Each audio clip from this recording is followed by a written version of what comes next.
Good evening, I'm Hontiveros. This is News.PH, but it's not politics as usual. Janet Lim Napoles, the most famous name in the country at this very moment. We tried to invite her to a one-on-one interview tonight, but we were turned down, or more correctly, we were ignored. As we speak, NBI agents are out to arrest her on illegal detention charges at this very moment. But we also did invite a so-called whistleblower. Her name is Gertrudes Luy, and her lawyer, attorney Levito Baligod. We also invited, and he'll be joining us in the second half of the show, retired Marine Colonel Ariel Quirubin, not because he's gotten into trouble again lately for plotting coups, but because his first late wife had been allegedly victimized by Mrs. Napoles. Colonel Quirubin has a story to tell. So does the colonel's friend, whose wife had also invested with Mrs. Napoles. He will also join us by telephone a little later on in the show. But he specifically asks not to be named just yet. So good evening, Attorney Baligod and Gertrudes. Tama ba ang pronunciation? Good evening. Okay. Good evening. Good evening. So tell us first, how should I call it? Gertrudes na lang. Paano po kayo related kay Janet Lim Napoles? Yung husband ko at saka mother ni Mrs. ni Janet Napoles is first cousin. First cousins. Your husband is Arturo F. Francisco Luy. And Janet's mother is? Magdalena Luy Lim. Magdalena Luy Lim. Okay. So that means tito, yung asawa nyo ay tito? Tito ni Janet Napoles. Ni Janet. Okay. So, kasi ang tinanong ko rin yun dahil ang isang sinabi ni Mrs. Napoles ay ang kanyang kayamanan ay galing sa inheritance daw, no? Dun sa pamilya ng nanay niya sa Basilan. Dahil yung mga Luy ang tiga Basilan, tama? Or pati yung mga Lim? Ang Luy. Okay. Ang Francisco. Francisco. Oo, ang Francisco, yung Luy, hindi tiga Basilan. Hindi taga Basilan. Okay. So, so paano yon? Saan galing yung kayamanan, yung sinasabi niyang lupa? Kasi yung mother-in-law ko, dyan talaga sila, taga-Basilan talaga sila. Mm-hmm. Tapos, yung father-in ko nakapag-asawa ng yung mother-in-law ko na dyan nakatira, talaga, yung base talaga sila dyan sa Basilan, okay. Sa Maluso, Basilan. So, sino ang may lupa? Ang Francisco o ang Luy family? Ang Francisco. Francisco. Walang lupain sa Basilan ang mga Luy? Mayroon, pero parang mga 1,000 square meter lang siya. You mean there are several of them? Hindi, no. 1,000 square meter lang. 1,000 square meters? Parang house, parang lang. Parang house and lot? Okay. Kasi ang sinasabi ni Janet, dun nga galing yung kanyang kayamanan sa inheritance niya? Hindi. Hindi. Okay. What about, alam mo ba yung coal business na sinasabi niya? Narinig ko lang yan yung 2000, ano ba sinabi niya? 2011. Mm-hmm. Pero parang nakita ko lang sa box na may sample na nilagay sila na sa gilid lang ng sa condo na sa Pacific Plaza. Sample ng ano? Sample ng coal. Ng coal? Oo. Hindi kaya, di ba ang coal ginagamit yung pampabango ng kwarto? Hindi? Hindi. So, yun lang yung nakita mo, wala ka nang alam na iba na dahilan? Wala. Wala akong nakita. Okay. So, ano yung trabaho mo para sa kanila? Ang trabaho ko, naging yaya or parang lahat na. Doon parang sa all around? All around. Okay. Ano yun? Pag may kamag-anak siya, she hires as house help? Hindi naman. Parang ako lang, minsan, yung pinagkatiwalaan na kasi matagal na ako sa kanila. Since when? Since 1990. 1990. Saan sila nakatira noon? 1990. Sa, Binyan, Laguna. Ano yung bahay nila doon? Maliit lang, yung 2 bedrooms. Tapos parang luma na rin. Luma? Yung pagdating ko doon, yung pinanganak yung pang-tatlo, yung si Jane Catherine Napoles. Okay, okay. And then when did they move? 2002, Alabang. 2002. So after 12 years. Ayala Alabang Village. Yeah. Okay. And then, what happened after that? Tapos, yung nagkaroon na sila sa Pacific Plaza Tower, nag-move din sila doon. Kailan yun? What year? Hindi ko naman. So kasama ka rin doon? So Kasama nung lumipat ako. sa Ayala Alabang, paglipat sa Pacific Plaza, Nakasama ako. kasama ka? Okay.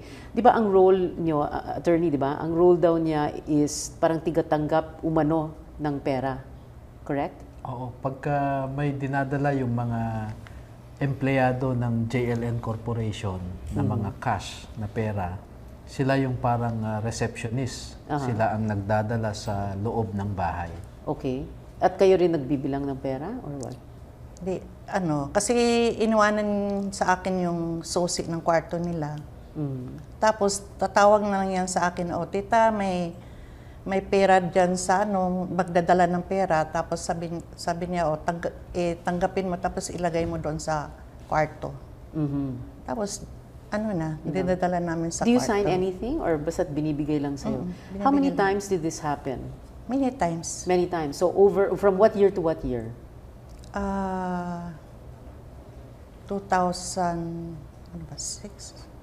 Hanggang umalis ako ng ng December, yung December.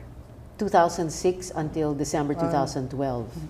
Okay, so in a period of 1 year, mga ilang beses na may once a week, once a month? Pag mayroon, Pera, basta may collection sila. Minsan araw-araw, minsan naman 2 times sa pagwala, mga once lang siguro a month. Collection ng foundation nila.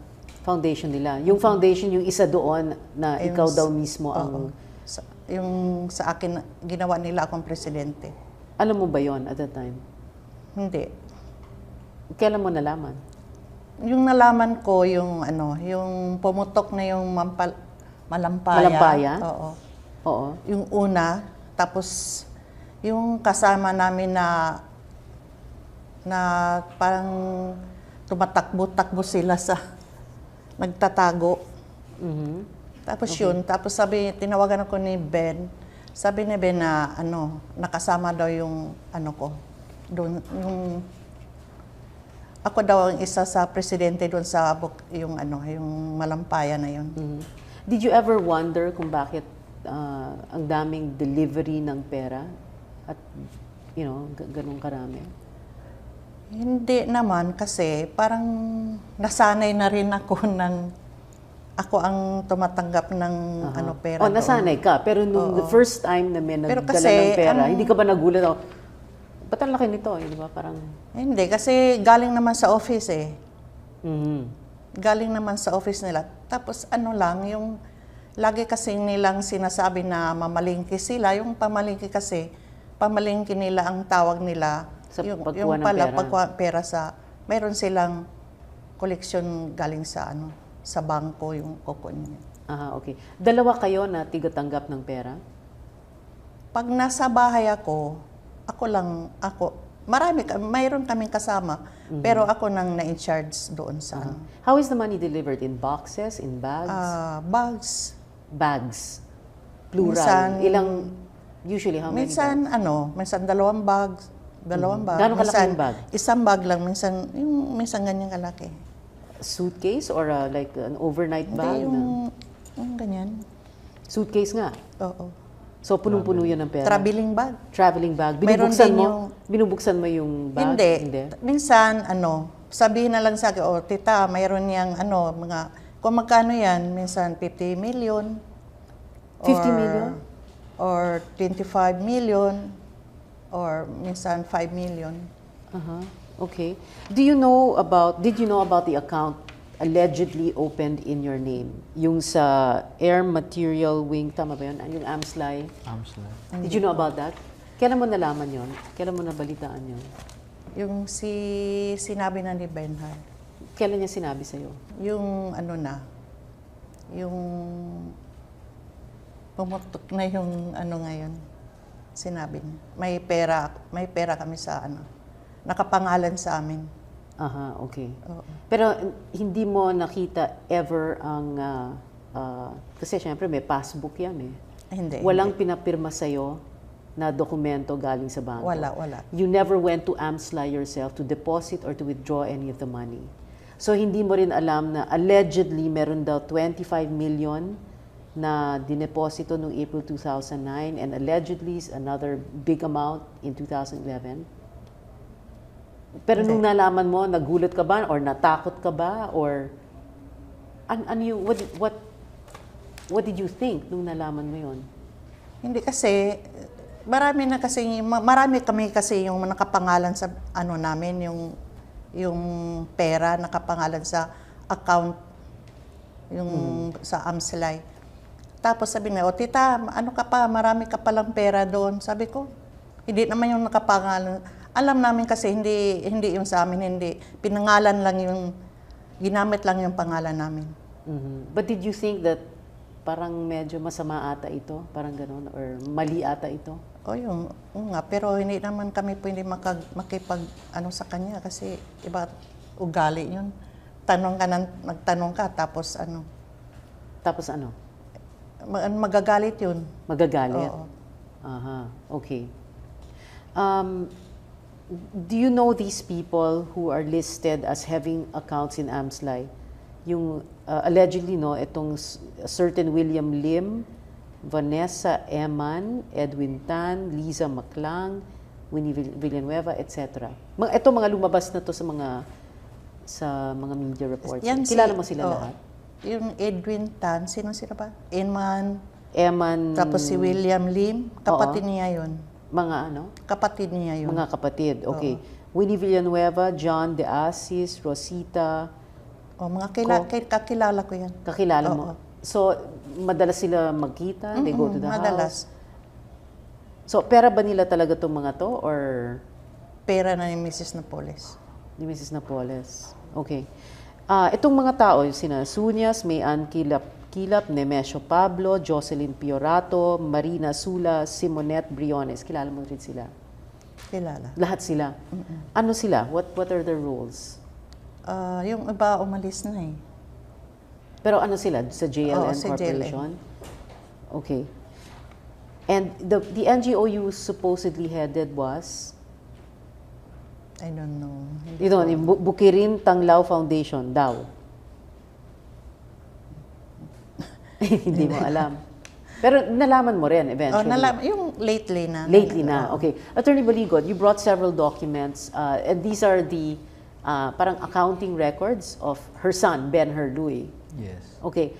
We won't have time to take everything out, no? But in general, what do these accounting records show? Yeah, his accounting records will show that monies went into the accounts of these foundations and then withdrawn and deposited in the accounts of Mrs. Napoles or in the accounts of her owned or controlled corporations. And may mga accounts din ng mga politiko.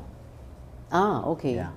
Because Benhar has records of bank transfers, documents authorizing the banks to debit the accounts of these foundations and credit the same in the accounts of... Yung pinakita mo sa akin kanina, attorney, are parang computer printouts, no? Yes. So si Benhar mismo ang encode. Opo. So these are printouts. Paano yun? Paano niya nadala yun? What do you mean? He brought hard drive? What did he copied them? What? Yes. Meron kasi siyang external hard drive. Kasi at that time, nabigyan sila ng bagong computer. Okay. So from the old computer... Kailangan ilipat? Kailangan ilipat. So ang medium niya was the external hard drive. Okay. So he kept that hard drive. Tapos sinave din niya doon sa bago niyang laptop. Okay. There is a prepared and signed sworn affidavit of Mrs. Lui and the others? Yes, ma'am. Sworn already? Yes. Okay. And submitted to the NBI? Yes. Okay. At this moment, I don't have the up-to-the-minute information right now, but Mrs. Napoles is supposed to be, the NBI is supposed to be arresting her right now. You've heard of that, right? Yes, ma'am. But this is for the illegal detention charges of Ben Louis. Yes. Why did Ben-Hur Luy come out and turn his back on her?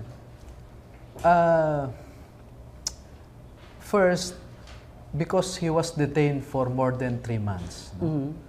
And during that detention, as narrated by him after he was rescued, medyo tinakot siya doon. Okay. Iniwan siya sa isang kwarto na ang kasama lamang niya ay rosary at Biblia. Okay. Okay. So that was the only reason why he decided to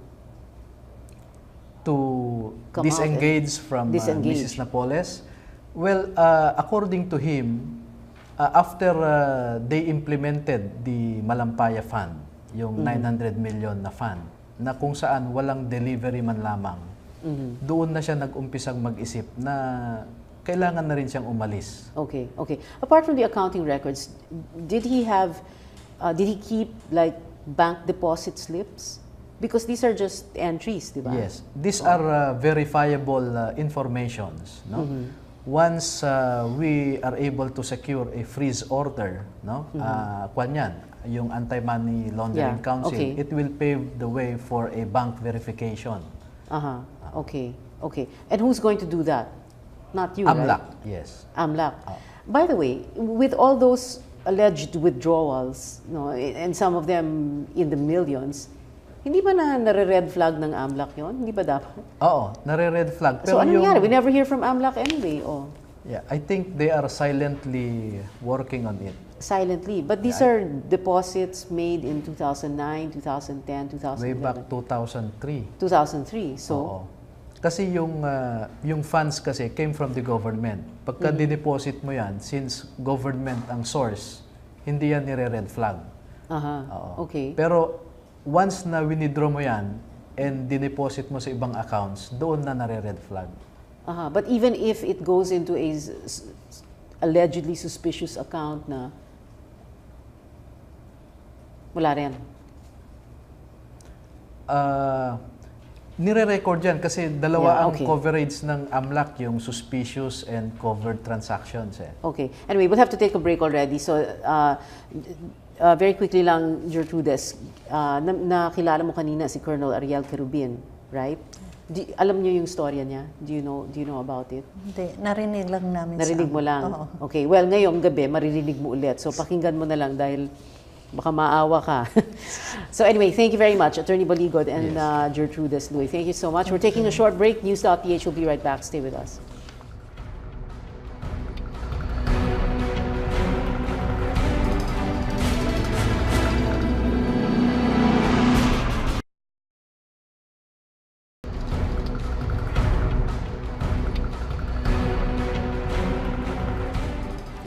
Welcome back. You're still watching News.PH on the Solar News Channel. I'm Pio Hontiveros. Our guests tonight are, former Philippine Marine Colonel Ariel Quirubin.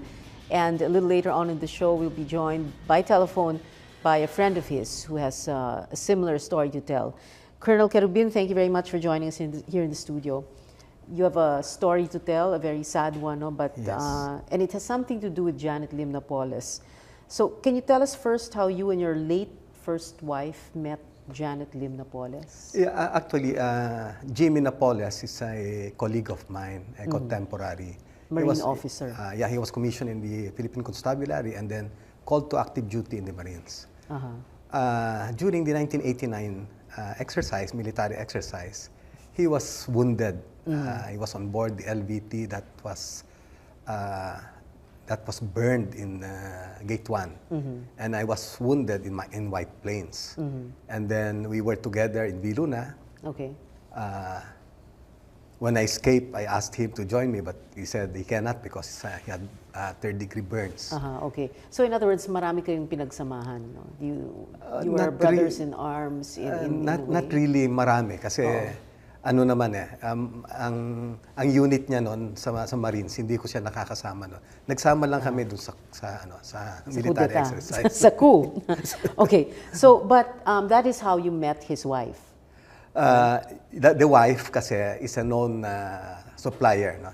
Yes. Siya yung pero nung time na yun kasi problemado sila dahil siyempre nakakulong nga yung yung husband niya. At the time in 1989, supplier na siya noon. Well, even before that, they met. I'm not really sure, no, kasi Okay. 19 years ago itong pinag-uusapan natin. So okay. But how did Janet Lim Napoles convince? It was your first late wife, no? Yes. Who had invested. How did Janet Lim Napoles convince your wife to invest? Well, I'm not really privy to that, no. Okay. Ang pagkakaalam ko kasi naghahanap sila ng kapital, no. Merong project na May sinabing project daw. well, ang pagkakaintindi ko noon, mga radyo, mga doon sa shipyard, may barko na papaayos. Okay. Kasi Navy yung Okay. And you believed, your wife, your first late wife, believed her because she was not only a supplier, but her husband was a military, also a Marine officer. Yeah. So, kumbaga, you believed her because Marines naman ang asawa. Yes. Ganon kasimple. Yeah. So, you trusted her too much? Not really. Not really? Oh, yeah. Ano naman kasi ako hindi ko alam talaga yung kung ano yung extent o ano ba yung terms o ano basta I later learned about it. Okay. So tell us how that happened, no? When you learned about it and then when your wife was trying to get back the money, how did that go? How did that happen? Di ba nasa Basilan na ako, I was running after Barama Sali na nag-kidnap kay Father Nacorda. Okay. So nung natapos yon, I went home and then she confided na sabi niya nagkaroon na ng problema yung na-invest na utang ba o ano na kasi hindi na ma-encash yung check. And then etong si Jenny nagtatago na. Jenny or Janet Lim Napoles? Jenny kasi ang palayaw niya. We call her Jenny. Okay. Your wife at that time had a friend, the wife of another officer also, no, who had also invested. A friend who was a former military surgeon. Yeah. Na siya naman yung nakunan ng pera.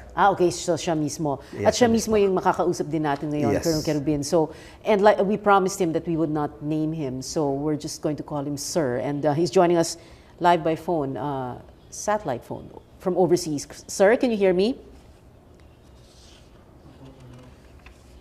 Sir, can you hear me? Okay, well we're going to try and get that line back in a little while. So anyway, your wife did try to ask for the money back, and then Yes. ano na nangyari? So hindi niya makuha. You came back. She confided in you that that's what happened. And then what happened next? And then they were at an office in Makati. Pag tinawagan niya ako, I was having my therapy. Sabi niya, kausapin mo rito nandito si Jenny dumating. So I talked to Jenny, sabi ko, sabi ko, hard-earned money ito. Yeah. Pera to ng sister-in-law niya, pera ng kapatid. At yung iba dyan, pera na namin ng mag-asawa. Yeah. So, isoli lang ninyo. And then, si Jenny naman, in a very mild manner, yung pagsabi ko. But Jenny answered na in a hysterical manner, wag mo ko sigawan, wag mo ko sigawan. So, si doktora hindi naman sanay sa ganon. So, Sino doktora? Yung wife ko was a surgeon. Okay. So, kinuha niya yung phone, sabi niya, wag mo naman sigawan. So, sabi ko, hindi ko man siya sinisigawan. Oo nga, you're very mild-mannered. Yeah. For a kuplat. I'm just kidding. Okay.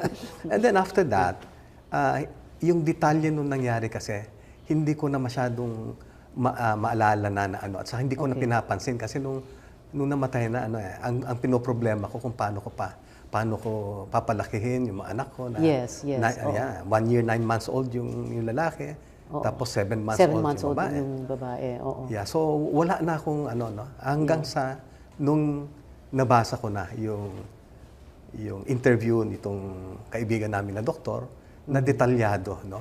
Nung nangongolekta sila, sabi ko, nilalamok, medyo nakakaano nga honestly, kinikilabutan ako ng ano nung nabasa ko 'yun. Okay. But Mrs. Napoles returned the money on the first night of the wake? Is that correct? Yes.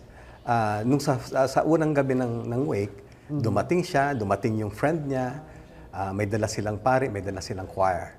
Pare? Yes. Dala ng pare? Yeah, may dala siyang pare. Okay. And then they returned the money, pero in dollars. In dollars? Yeah, in dollars. Okay. Kasi yun siguro available na lang nila na pera at biglaan kasi. Oo. Your wife was sick at that time or what happened? No. Why did she die? She died, no? So sa autopsy kasi, she died of unexplained primary pulmonary hypertension. Okay. It is a rare disease na at that time there were only 88 recorded cases. Hindi ko talaga alam kasi medical term yon. Yes. Na pag nagbibiroan kami, mukhang stress-related. Stress-related. Nito ko lang nalaman kasi kung yung details nung leading to that tragic day, yung pagkamatay niya, nakikita ko na talagang posible na it was really related to stress. I wish we could have your friend on the phone, but in the meantime, while we're waiting for him, tell us what were, well, of course, parang medyo water under the bridge, no? Yes. Were there other people that you had heard of, other wives of Marine officers or Marine officers themselves who had also invested with Janet Napoles? No, I don't know. You didn't Honestly, ask anymore. Hindi ko nga rin alam yung kay Bobby, later ko na. Yan ang pangalan niya. Slip of the tongue tuloy. Okay, but you are a bit familiar with what happened. Pareho lang, no? Pareho lang yung istorya. Ganon din. Naibalik ba yung pera niya? Naibalik yung 450. 450 na ano? Kasi 500,000 yung naibigay niya, na naipahiram niya. Okay. So 450 nun, nung tinitignan nila, kasi ang nangyayari, pag hindi in-cash yung, tumalbog yung check, tatawagan niya na papalitan na lang niya. Kukunin niya yung mga check, papalitan niya ng cash.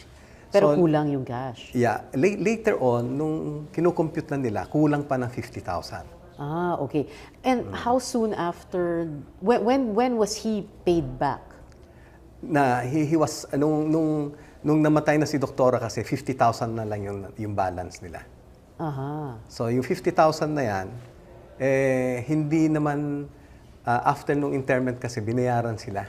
Okay. Binigyan sila ng check na closed account. Closed account? Yeah, 50,000 na closed account.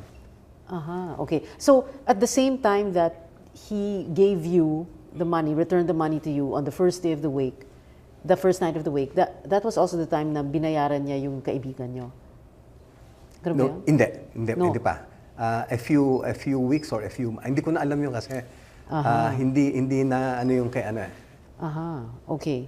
Okay. Why, by the way, di ba you were saying that you were just telling her na ibalik niyo na lang yung pera, no? Sabi niyo, balik niyo na lang yung pera. Is it because you were alarmed na nag-bounce nga yung mga cheque, and then was it also because you had heard other things about her? No, wala naman. Yun lang nagba-bounce na tapos hindi na siya mahanap-hanap, no? Nagtatago na, doon kami na.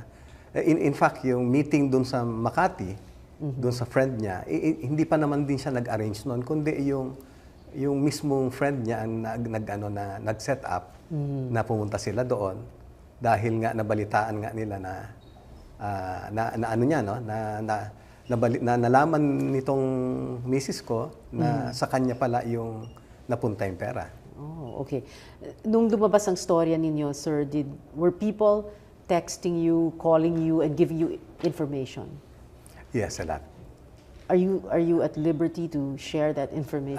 Kasi hearsay naman to, no? Hearsay, okay. Yeah, pero gano'n karami? Like every 30 minutes, somebody's texting you, or? Actually, hindi ako yung wife ko ngayon. Yeah. Okay. Kasi But are there other officers or wives of officers who are telling you na pati kami humiram din sa amin? Wala naman. Walang ganon? Wala naman. Okay. What are the lessons learned here? Well, lessons learned, no? Sa akin, let me share to you a favorite quote that I use in my yearbook, when I graduated in 1979. Sword. The sword, yeah. Proverbs chapter 22, verse 1. A good name is rather to be chosen than great riches, and loving fervor than silver and gold. And on that note, thank you very much, Colonel Quirubin. I'm sure your words mean very much tonight. Maraming salamat po, Colonel Ariel Quirubin, and thank you for watching. I'm sorry we didn't get that phone patch through. I'm Hontiveros. This is News.PH. See you again next Wednesday. Good night.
Good evening, I'm Hontiveros. This is News Francisco Luy.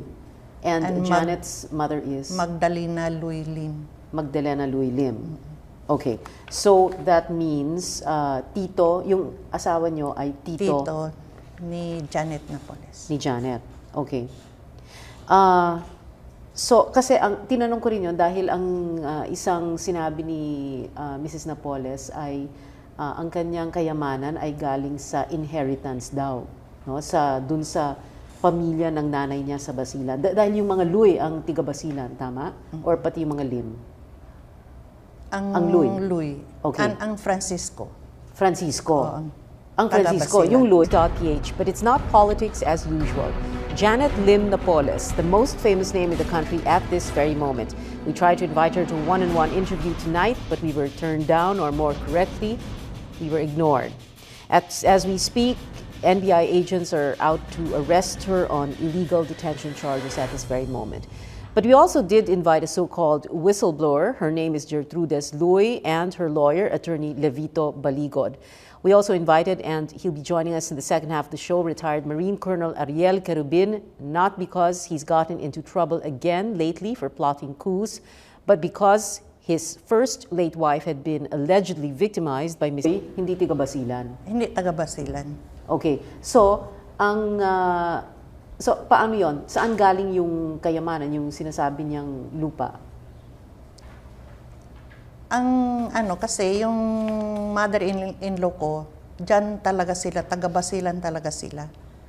Tapos, yung father-in ko nakapag-asawa ng yung mother-in-law ko na dyan nakatira, talaga, yung base talaga sila dyan sa Basilan, okay. Sa Maluso, Basilan. So, sino ang may lupa? Ang Francisco o ang Luy family? Ang Francisco. Francisco. Walang lupain sa Basilan ang mga Luy. Mrs. Napoles.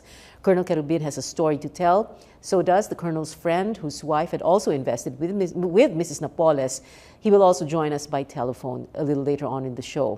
But he specifically asks not to be named just yet. So good evening, Attorney Baligod and Gertrudes. Tama ba ang pronunciation? Good evening. Good evening. Good evening. So tell us first, how should I call it? Gertrudes na lang. Paano po kayo related kay Janet Lim Napoles?